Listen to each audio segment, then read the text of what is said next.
Dear our respected and beloved Ago Media followers, how are you? Ago Media continues to provide with reliable, timely information. To ensure that Ago Media remains a good source of information for you, we ask for your support. If you are new to Ago Media, please share, like and subscribe to help spread the information to many. Now let's dive directly into the commentary presented by Work Debasu. Ethiopia's Red Sea access and reported negotiations with President Trump's envoy on GERD. Commentary by Work Debasu. Reports indicate that President Donald Trump is dispatching his envoy Christopher Landau to Ethiopia to address the dispute between Ethiopia and Egypt over the Grand Ethiopian Renaissance Dam, GERD. The envoy is reportedly already en route, while the stated objective is mediation. The specific agenda of the mission remains unclear. Observers widely believe that Ethiopia will link any discussion or negotiation on GERD to its long-standing demand for permanent access to the Red Sea. According to these views, Ethiopia is unlikely to consider incentives or even minor concessions unless the issue of Red Sea access is formally addressed. In this context, analysts argue that both the United States and Egypt would be required to provide Ethiopia with a written and binding guarantee recognizing Ethiopia's right to access the Red Sea. Ethiopia lost its direct access following Eritrea's independence in 1993. Ethiopian authorities have consistently maintained that Assab was not legally part of Eritrea at the time of independence.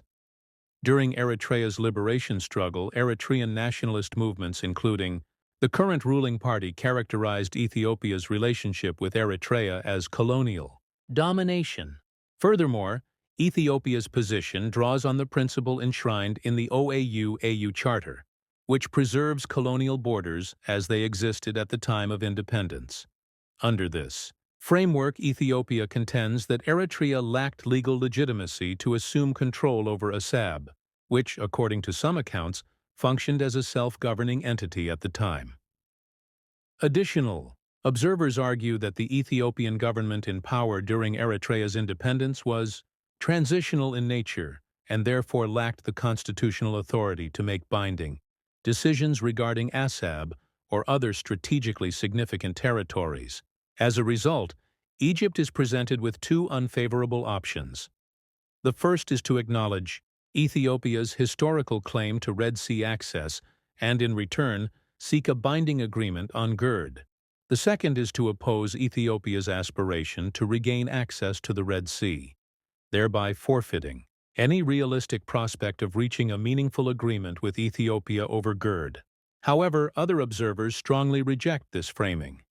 They argue that Ethiopia's fundamental crisis is not its lack of access to the sea, but rather the systemic injustice inflicted upon its indigenous ethnic groups, particularly the Ago people. According to these accounts, the Ethiopian state has, over the past 3 years, engaged in policies aimed at the complete eradication of the Ago from their ancestral lands.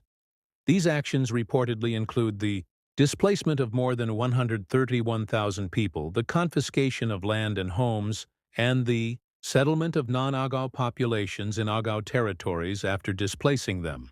Specific areas cited include the Ago-Awi zone, particularly the districts of Ayehu Gogusa, Inavara, Dadi, Ehudit, and Kupar, Zigam, Sorete, the entirety of Jawi district, and Kwara. Despite being engaged in armed conflict with one another, both Fano forces and government forces are accused of collaborating in the systematic destruction of Ago communities. Observers further emphasize the historical context of these claims.